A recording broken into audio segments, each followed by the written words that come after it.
कहानी की शुरुआत होती है एक जहाज से। ये जहाज साउथ अटलांटिक ओशन के बीच से अपनी मंजिल की तरफ बढ़ रहा था। उस पर एक वेदर ऑफिसर था, डेविड। सरकार ने उसे यहाँ भेजा था। काम था इस आइलैंड पर मौसम का डेटा कलेक्ट करना, अजीब बदलावों को समझना और फिर साल भर बाद वापस लौटना। कई दिनों की यात्रा के बाद जहाज आखिरकार उस सुनसान आइलैंड तक पहुंचा। डेविड और कैप्टन बक्से और जरूरी सामान लेकर बोट से किनारे पर उतरे। वहां सिर्फ एक लाइट हाउस था और उसके पास एक छोटा सा घर। यहीं रहने वाला था डेविड। लेकिन जैसे ही उन्होंने घर का दरवाजा खोला, अंदर का नजारा देखकर दोनों दंग रह गए। सारा फर्नीचर बिखरा पड़ा था, चीजें उल्टी पुल्टी और कहीं भी इंसान का नामो निशान नहीं। शायद कोई लाइट हाउस में होगा। दोनों वहां पहुंचे तो देखा पूरा लाइट हाउस नुकीले लकड़ों से घिरा हुआ है, जैसे किसी ने जानबूझकर इसे किले की तरह बंद कर दिया हो। उन्होंने दरवाजे पर जोर से दस्तक दी, लेकिन कोई जवाब नहीं मिला। आखिरकार दरवाजा तोड़कर अंदर घुसे। ऊपर की मंजिल पर उन्हें एक आदमी मिला। उसका नाम था ग्रोनर। थका हुआ, चुपचाप पड़ा हुआ। जब उससे पुराने वेदर ऑफिसर के बारे में पूछा गया तो उसने ठंडे लहजे में कहा वो मर गया, बीमारी थी। और जब कैप्टन ने पूछा लाश कहाँ है, तो ग्रोनर का जवाब और भी अजीब था, शायद किसी ने मार दिया होगा। ग्रोनर की बातें सुनकर कैप्टन और डेविड दोनों हैरान रह गए। उन्हें लगा उसका दिमाग ठीक नहीं है। कैप्टन ने डेविड को आखिरी मौका दिया, अगर चाहे तो मेरे साथ वापस चल सकता है। लेकिन डेविड को पैसों की सख्त जरूरत थी। अगर उसने 1 साल का मौसम डेटा इकट्ठा किया तो उसे अच्छा इनाम मिलेगा। इसलिए उसने फैसला किया, चाहे जो हो वह यहीं रुकेगा। कैप्टन ने जाते जाते उसे एक गन दी। कह दिया, शायद यह जगह उतनी सुरक्षित नहीं जितनी दिखती है। डेविड ने घर को थोड़ा व्यवस्थित किया। एक ड्रॉअर में उसे पुराने ऑफिसर की डायरी मिली। उसमें अजीब जानवरों के स्केच बने थे और एक पन्ने पर उसकी पत्नी की तस्वीर। डेविड ने डायरी पढ़ी, लेकिन सब अधूरी बातें थीं। कितना ही पढ़ा, नींद उसे आ ही गई। अगली सुबह उसने अपना काम शुरू किया, लेकिन तभी उसने देखा समुद्र किनारे अजीब पैटर्न में रखे हुए पत्थर और सीपियां, जैसे किसी ने खास तरीके से सजाए हों। शायद ये ग्रोनर का काम होगा, उसने सोचा और अपने काम पर लग गया। रात होते ही अचानक उसके दरवाजे पर दस्तक हुई। डेविड ने सोचा शायद ग्रोनर होगा, लेकिन जवाब नहीं आया। जब वह हाथ में लैंप लेकर दरवाजे के पास पहुंचा, उसके पैरों तले जमीन खिसक गई। गेट के नीचे से एक हाथ अंदर आने की कोशिश कर रहा था, लेकिन वो इंसानी हाथ नहीं था। डेविड का दिल दहल गया। वो तुरंत बेसमेंट की तरफ भागा और वहां छुप गया। कुछ ही देर में वो प्राणी घर के अंदर घुस आया। उसकी लाल लाल आंखें अंधेरे में चमक रही थी। डेविड ने हिम्मत जुटाई और जैसे ही वह आंख बेसमेंट की दरार से सामने आई, उसने पूरी ताकत से छुरी घूमती। चीख सुनाई दी। वो प्राणी भाग गया, लेकिन डेविड जानता था यह खतरनाक खेल अभी शुरू ही हुआ है। डेविड ने बेसमेंट का दरवाजा कसकर बंद किया, रस्सी से बांध दिया और पूरी रात वहीं जागकर गुजारी, डर और दहशत के साए में। सुबह होते ही जब वह बाहर निकला तो रेत पर अजीब से निशान दिखाई दिए। वो इंसानी पैरों जैसे नहीं थे, सीधा समंदर की तरफ जाते हुए। अब डेविड को समझ आ गया, यही वजह थी कि ग्रोनर ने लाइट हाउस के चारों ओर नुकीले लकड़े लगाए थे। ये सब उन्हीं रहस्यमयी प्राणियों से बचने के लिए था। और अब उसे एहसास हुआ कि उसका घर बिल्कुल भी सुरक्षित नहीं। शायद आज रात वे फिर लौट आएंगे। डर के मारे डेविड भागकर लाइट हाउस पहुंचा। दरवाजे पर जोर से चिल्लाया, मुझे अंदर आने दो, प्लीज गेट खोलो। लेकिन ग्रोनर ने उसे ठुकरा दिया। उसने कहा, तुझे उसी जहाज के साथ लौट जाना चाहिए था। निराश डेविड वापस अपने जले हुए घर लौटा। अब उसके पास एक ही रास्ता था, घर को किले में बदलना। उसने खिड़कियों को लकड़ी से बंद किया, चारों ओर नुकीले लकड़ों का घेरा बनाया।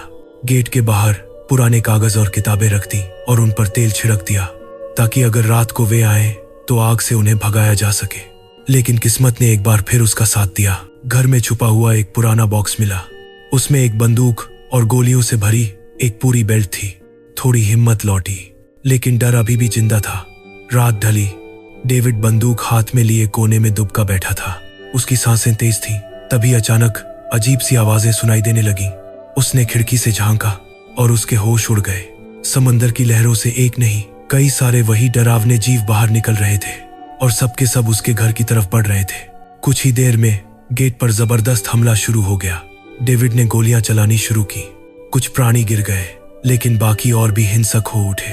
वे दीवारें तोड़कर अंदर घुसने लगे। डेविड ने तुरंत गेट के बाहर रखे कागज और किताबों में आग लगा दी।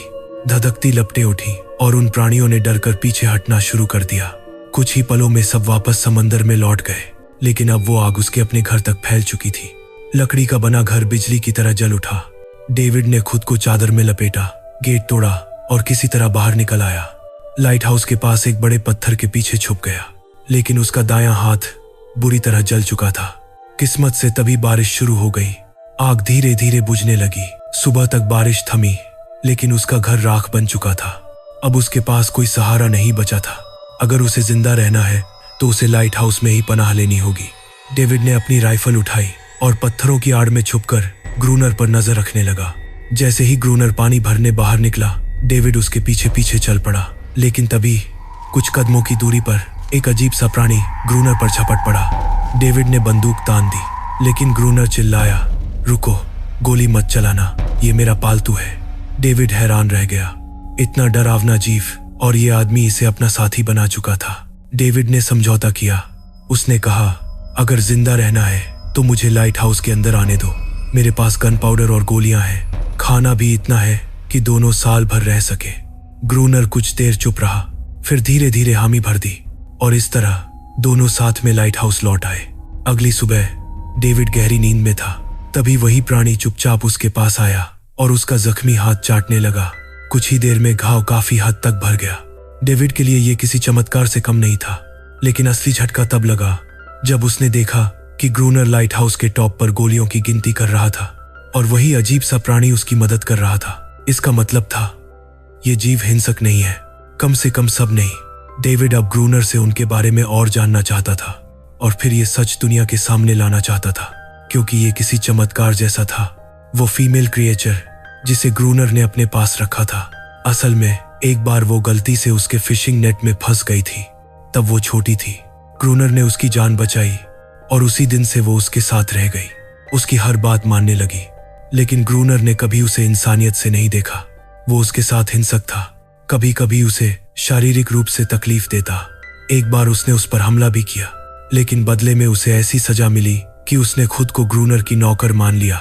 शायद यही वजह थी कि हर रात बाकी जीव समंदर से बाहर आते उसे वापस ले जाने के लिए, लेकिन दिन के उजाले में वे हमला नहीं कर सकते थे।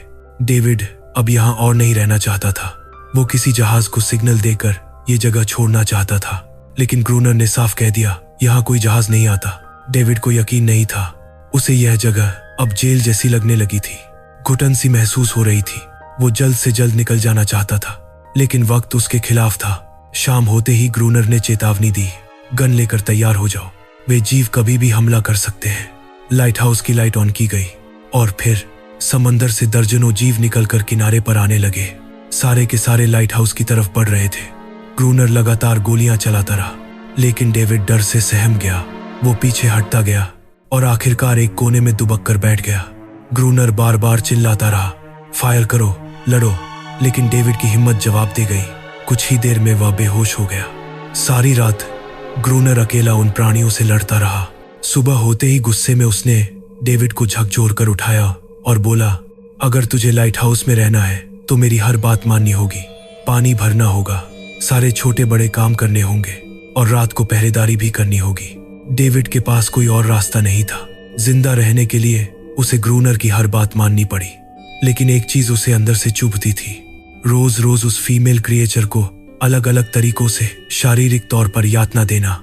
डेविड सोचने लगा, शायद इतने साल इस सुनसान टापू पर रहने से ग्रूनर का दिमाग अब ठीक नहीं रहा। फिर भी मजबूरी में उसे उसकी हर बात माननी पड़ी। रात होती है। दोनों फिर से गार्ड ड्यूटी के लिए तैयार होते हैं। समंदर से वे जीव बाहर निकलते हैं, लेकिन इस बार डेविड के अंदर डर नहीं है। वो गोलियां चलाता है, और तभी ग्रूनर अचानक लाइट हाउस का गेट बंद कर देता है। डेविड को बाहर छोड़कर खुद अंदर बैठ जाता है। ये उसका तरीका था।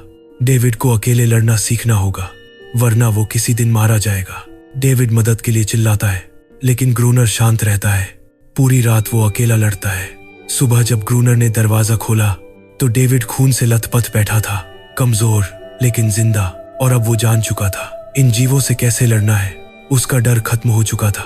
समय गुजरता गया, रातें लड़ाई में और दिन भर लाइट हाउस के काम में। ये टापू अब उसके लिए एक पिंजरा बन गया था। वो हर पल आजादी के बारे में सोचता रहता। धीरे धीरे डेविड का उस फीमेल क्रिएचर के साथ रिश्ता बदलने लगा। उसे उसके लिए बुरा लगने लगा। वो समझ चुका था अकेलेपन का दर्द क्या होता है। शायद वही क्रिएचर भी यही महसूस करती थी। डेविड ने उसका नाम रख दिया अनारियस। कुछ समय बाद उन्होंने देखा कि हमले कम हो रहे हैं। डेविड ने सोचा शायद सर्दियों में ये कहीं और चले जाते होंगे, या फिर इन्हें समझ आ गया कि लड़ने से कुछ हासिल नहीं होगा। लेकिन ग्रूनर ने साफ कहा, नहीं, ये फिर आएंगे, क्योंकि अभी अपनी तादाद बढ़ा रहे हैं। दिन बीतते रहे। एक रात डिनर के बाद दोनों वक्त काटने के लिए शतरंज खेलने लगे, लेकिन खेल में इतना डूब गए कि लाइट हाउस की लाइट ऑन करना भूल गए, और यही उनकी सबसे बड़ी गलती थी। अंधेरे का फायदा उठाकर सैकड़ों जीवों ने हमला कर दिया। डेविड ने देखा अब वे प्रजनन कर चुके थे। उनकी संख्या इतनी थी कि 2 लोग मिलकर भी ज्यादा देर नहीं टिक सकते थे। गोलियां भी खत्म होने लगी। किसी तरह दोनों भागते भागते टॉप फ्लोर तक पहुंचे, लेकिन इस बीच ग्रूनर के पैर में गहरी चोट लग गई। जीव लाइट हाउस में घुसने की कोशिश कर रहे थे और अब उनके पास कोई रास्ता नहीं बचा था। उन्होंने हार मान ली, लेकिन किस्मत से सुबह हो गई। जैसे ही सूरज निकला वे सारे जीव समंदर में लौट गए। अनारियस ने ग्रूनर का घाव भरने की कोशिश की, लेकिन अब डेविड समझ चुका था ये लड़ाई वो जीत नहीं सकते। गोलियां खत्म हो रही थीं, खाना भी बस कुछ ही दिनों का बचा था। अगले दिन जब डेविड बाहर टहल रहा था, उसने दूर समंदर में एक जहाज देखा। वो तुरंत अंदर भागा, फ्लेयर गन उठाई और सिग्नल देने ही वाला था कि ग्रूनर ने उसे रोक लिया, क्योंकि वो नहीं चाहता था कि डेविड यहां से जाए। उसी पल अनारियस ने ग्रूनर पर हमला कर दिया। वो डेविड को बचाना चाहती थी। ग्रूनर चिल्लाया, कोई यहां से नहीं जाएगा, ये टापू मेरी दुनिया है, यहाँ मैं राजा हूँ और तुम सब मेरे नौकर। वो अपनी इस पागल दुनिया को छोड़ना नहीं चाहता था और डेविड को भी जाने नहीं देना चाहता था। धीरे धीरे जहाज डेविड की आंखों के सामने क्षितिज में गुम हो गया। अब उसके पास कुछ भी करने को नहीं था, बस इंतजार। और ऐसे ही कई दिन और बीत गए। ग्रूनर अब भी डेविड और अनारियस दोनों के साथ बुरा बर्ताव करता था, लेकिन अनारियस पर वो खास तौर पर जुल्म करता। ये बात डेविड को बिल्कुल पसंद नहीं थी। एक दिन डेविड ने अनारियस को एक छोटी सी टॉय बोट गिफ्ट की, जो उसने व्हेल की हड्डियों से बनाई थी। वो चाहता था कि उसका मन हल्का हो जाए, लेकिन अनारियस उस बोट को देखकर डेविड को आइलैंड के एक कोने में ले गई, जहां सचमुच एक असली नाव रखी थी। डेविड ने ग्रूनर से पूछा, ये बोट यहाँ कैसे आई? ग्रूनर ने कहा कि उसे पहले से सब पता था। दरअसल कुछ महीने पहले एक आर्म स्मगलिंग शिप जो हथियार और बारूद से भरा था, तूफान में यही डूब गया था। कुछ लोग बोट के सहारे इस आइलैंड तक पहुंच गए थे, लेकिन सुबह होने से पहले वो सब क्रिएचर्स के शिकार बन गए। ये सुनकर डेविड के दिमाग में एक प्लान आया। उनके पास एक पुराना डाइविंग सूट था। अगर कोई उसे पहनकर डूबे जहाज तक जाए तो शायद वहां से बुलेट्स या डायनामाइट मिल सके, जिनसे उन मॉन्स्टर से लड़ना आसान हो। लेकिन ग्रूनर ने तुरंत मना कर दिया। वो उस समुद्र के पास भी नहीं जाना चाहता था, पर डेविड ने ठान लिया, भले जान पर बनाए, लेकिन वो ये कोशिश करेगा। कुछ और दिन बीते। डेविड और अनारियस का रिश्ता गहराता गया। अब डेविड उसे पसंद करने लगा था। ये सब ग्रूनर ने देख लिया और पहली बार उसके मन में ख्याल आया, शायद उसे डेविड की मदद करनी चाहिए। लेकिन असल में उसका इरादा कुछ और था। वो चाहता था कि डेविड डायनामाइट निकालकर ऊपर लाए और फिर वही समुद्र में मारा जाए, ताकि डायनामाइट उसके पास रहे और अनारियस फिर से उसकी कैदी बन जाए। दोनों उस जगह पहुंचे। डेविड ने डाइविंग सूट पहना और समुद्र में उतर गया। डूबा जहाज अब सिर्फ मलबा था, लेकिन किस्मत अच्छी थी, उसे कुछ डायनामाइट के बॉक्स मिल गए। तभी अचानक 2 क्रिएचर उसके सामने आ गए। डेविड घबरा गया और गिर पड़ा। आयरन सूट इतना भारी था कि वो हिल भी नहीं पा रहा था। वो ऊपर सिग्नल भी नहीं भेज सका। ग्रूनर को लगा कि क्रिएचर्स ने उसे मार डाला, लेकिन असल में वो 2 बच्चे थे। डेविड ने जैसे तैसे सूट उतारा और खुद तैरकर ऊपर आ गया। उनके हाथ कुछ बॉक्सेस लगे जिनमें डायनामाइट था। उन्होंने लाइट हाउस के चारों ओर 2 परतों में डायनामाइट बिछा दिया। प्लान साफ था, अगली बार जब क्रिएचर्स हमला करें तो उन्हें एक ही बार में खत्म कर दिया जाए। कुछ महीने बीते, बर्फ गिरने लगी और अजीब बात यह हुई कि क्रिएचर्स फिर गायब हो गए। हमले बंद हो गए। अब उनका काम बस लाइट हाउस संभालना और पहरा देना था। लेकिन ग्रूनर का सब्र टूट चुका था। उसे शक था कि अनारियस ने ही मॉन्स्टर्स को डायनामाइट वाले प्लान के बारे में बता दिया है, इसीलिए वो अब हमला नहीं कर रहे। ग्रूनर गुस्से में पागल हो गया। उसने अनारियस को पीटना शुरू कर दिया, लेकिन इस बार डेविड ने उसे रोक लिया। आखिर दोनों ने मिलकर एक नया प्लान बनाया, लाइट हाउस का मेन गेट खुला छोड़ देना, ताकि जैसे ही क्रिएचर्स अंदर आए उन्हें डायनामाइट से उड़ा दिया जाए। कुछ ही देर में वो क्रिएचर्स समुद्र से बाहर निकलने लगे, सीधे लाइट हाउस के मेन गेट की तरफ बढ़े। जैसे ही अंदर आए उन्होंने डेविड पर हमला कर दिया, लेकिन डेविड भी पीछे हटने वाला नहीं था। उसने पूरी हिम्मत के साथ मुकाबला किया। उसी वक्त जब क्रिएचर्स लाइट हाउस के बिल्कुल पास पहुंच गए, ग्रूनर ने डायनामाइट का लीवर दबा दिया, लेकिन ब्लास्ट नहीं हुआ। असल में डेविड ने पहले कनेक्शन खोल दिया था और दोबारा जोड़ना भूल गया था। वो तुरंत ऊपर भागा और वायर जोड़ने लगा। तब तक क्रिएचर्स लाइट हाउस की दीवारों पर चढ़ रहे थे। ग्रूनर अकेला उन्हें रोकने की कोशिश करता रहा। आखिरकार कनेक्शन पूरा हुआ और डेविड ने पहला लेयर उड़ा दिया। भयानक धमाके से कई क्रिएचर्स मारे गए, लेकिन लड़ाई खत्म नहीं हुई थी। अभी भी बहुत सारे मॉन्स्टर्स हमला करने को तैयार थे। इस बार ग्रूनर ने दूसरा लेयर भी उड़ा दिया। धमाका इतना जोरदार था कि दोनों बेहोश हो गए। अगली सुबह जब होश आया, अनारियस वहां नहीं थी। चारों तरफ मरे हुए क्रिएचर्स बिखरे पड़े थे और ग्रूनर उन जख्मी क्रिएचर्स को मार रहा था जो अब भी सांस ले रहे थे। तभी डेविड की नजर एक पर गई। उसके गले में एक नेकलेस था और उसी पल डेविड को अपनी सबसे बड़ी गलती का एहसास हुआ। जिन्हें वो अब तक हिंसक और जंगली समझता आया था, वो भी इंसानों की तरह सभ्य थे, बस बोल नहीं सकते थे। शायद उनके हमलों के पीछे भी कोई वजह थी, लेकिन ग्रूनर के लिए ये सब मायने नहीं रखता था। उसके लिए वो इस आइलैंड का राजा था और सबको उसका हुक्म मानना चाहिए। उस दिन के बाद क्रिएचर्स ने वैसे हमले फिर कभी नहीं किए, लेकिन हर दिन समुद्र के किनारे से रोने की आवाज आती रही। डेविड समझ गया कि उन्होंने कितना बड़ा नुकसान कर दिया। कितनी फैमिलीज टूट गईं, कितने बच्चों ने अपने लोग खो दिए, सिर्फ एक गलत फहमी की वजह से। अगले दिन समुद्र के पास डेविड ने कुछ छोटे छोटे क्रिएचर बच्चों को देखा जिन्होंने अपने परिवार खो दिए थे। उसने पत्थरों का एक गोल सर्कल बनाया और बीच में वही छोटी टॉय बोट रख दी ताकि शायद अनारियस वापस लौट आए। लेकिन चाहे जितना इंतजार किया, वो कभी वापस नहीं आई। फिर एक सुबह डेविड ने देखा कि ग्रूनर बेहोश पड़ा था। उसके पास कुछ पुरानी चीजें बिखरी थी, उनमें एक तस्वीर भी थी। डेविड ने जैसे ही उसे देखा, वो चौंक गया। ये वही लड़की थी जिसकी फोटो उसने पहली बार ग्रूनर की डायरी में देखी थी। असल में वो ग्रूनर की पत्नी थी। ग्रूनर पहले इस लाइट हाउस का वेदर ऑफिसर था। उसका असली नाम रॉबर्ट था, लेकिन उसने नाम बदल लिया था क्योंकि अब वो कभी इस आइलैंड को छोड़ना नहीं चाहता था। ये सब देखकर डेविड ने भी उम्मीद छोड़ दी कि वो कभी इस जगह से जा पाएगा। एक शाम जब डेविड समुद्र के किनारे पहुंचा तो देखा कि पत्थरों के उस घेरे में रखी बोट अब वहां नहीं थी, लेकिन उसी जगह एक छोटा सा क्रिएचर बच्चा खड़ा था। उसके हाथ में वही बोट थी। डेविड ने अपनी टॉर्च उस घेरे में फेंक दी, मानो कह रहा हो, मैं लड़ना नहीं चाहता, मैं तुम्हें चोट नहीं पहुंचाना चाहता, मैं दोस्ती करना चाहता हूँ। थोड़ी देर बाद समुद्र की लहरों से अनारियस बाहर आई और उसके पीछे पूरा क्रिएचर्स का समूह। लेकिन इस बार किसी ने भी डेविड पर हमला नहीं किया क्योंकि अब वो भी शांति चाहते थे। उनका मकसद बस इतना था, अपने बच्चों के लिए एक सुरक्षित जगह पाना, जैसा हर जीव चाहता है। उन्हें इस आइलैंड पर इंसानों की अचानक मौजूदगी पसंद नहीं आई थी, इसीलिए उन्होंने हर रात हमला किया। लेकिन ये बात ग्रूनर को कौन समझाता? उसके लिए तो वो अब भी इस आइलैंड का किंग था। वो लाइट हाउस से बाहर आया, हाथ में बंदूक लेकर। डेविड ने उसे रोकने की कोशिश की। ये क्रिएचर्स अब लड़ना नहीं चाहते, ये सिर्फ शांति चाहते हैं। लेकिन ग्रूनर किसी की सुनने को तैयार नहीं था। ग्रूनर गुस्से में अनारियस को चीख कर कहता है, अंदर चली जाओ। लेकिन यह पहली बार था जब अनारियस ने उसकी बात नहीं मानी, क्योंकि अब वो उसकी नौकरानी नहीं थी। अब वो सिर्फ एक माँ थी जो अपने बच्चों के लिए खड़ी थी। यहीं से ग्रूनर अंदर से टूटने लगा, क्योंकि अब कोई भी उसका हुक्म नहीं मान रहा था। गुस्से में वो लाइट हाउस की तरफ बढ़ा। डेविड को लगा शायद अब उसे समझ आ गया होगा कि हर एक जीव आजादी चाहता है, कोई भी गुलाम बनकर नहीं जीना चाहता। लेकिन ग्रूनर समझदार इंसान नहीं था। जैसे ही वो लाइट हाउस पहुंचा, उसने सिग्नल गन से एक फ्लेयर छोड़ी जो सीधा जाकर एक छोटे से क्रिएचर बच्चे को लगी। बच्चा उसी पल मारा गया।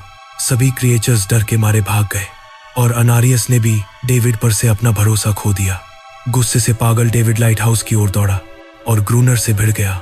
वो चिल्लाया, क्यों किया तूने ये सब? ये लोग तो बस शांति चाहते थे। लेकिन ग्रूनर अब हिंसा में डूब चुका था। उसने डेविड को मारने का फैसला कर लिया। हाथ में कुल्हाड़ी लेकर जैसे ही वो वॉर करने वाला था, डेविड ने उसे उसके असली नाम से पुकारा, रॉबर्ट। ये सुनकर ग्रूनर अचानक रुक गया। असल में रॉबर्ट जैसा इंसान अब बचा ही नहीं था।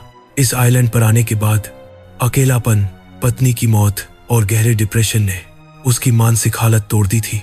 वो असल में कोई कातिल नहीं था, बस हालात ने उसे ऐसा बना दिया। क्रिएचर्स कभी लड़ना नहीं चाहते थे, वो तो बस शांति चाहते थे। लेकिन ग्रूनर ने उन्हें मारा सिर्फ इसलिए कि खुद को ताकतवर दिखा सके। अब उसे अपनी गलती का एहसास हो चुका था। उसने खुद को उन क्रिएचर्स के सामने सरेंडर कर दिया और कुछ ही पलों में उन्होंने उसे मार डाला। डेविड ने खुद को लाइट हाउस के अंदर बंद कर लिया। समय बीतता गया। 1 साल बाद आइलैंड पर एक गवर्नमेंट ऑफिसर आया, साथ में एक नया वेदर ऑफिसर भी। डेविड को वहां से ले जाया गया, लेकिन नए लोगों ने सोचा कि वही ग्रूनर है और डेविड ने उनकी गलतफहमी को कभी नहीं सुधारा। वो चुपचाप बालकनी पर जाकर खड़ा हो गया, क्योंकि अब वो भी इस आइलैंड को छोड़ना नहीं चाहता था, बिल्कुल ग्रूनर की तरह। उधर अनारियस भी अब अपने परिवार के साथ खुश थी, क्योंकि अब उन्हें किसी ग्रूनर जैसा डर नहीं था। अब वो आइलैंड पर भी और समुद्र में भी आजादी से जी सकते थे।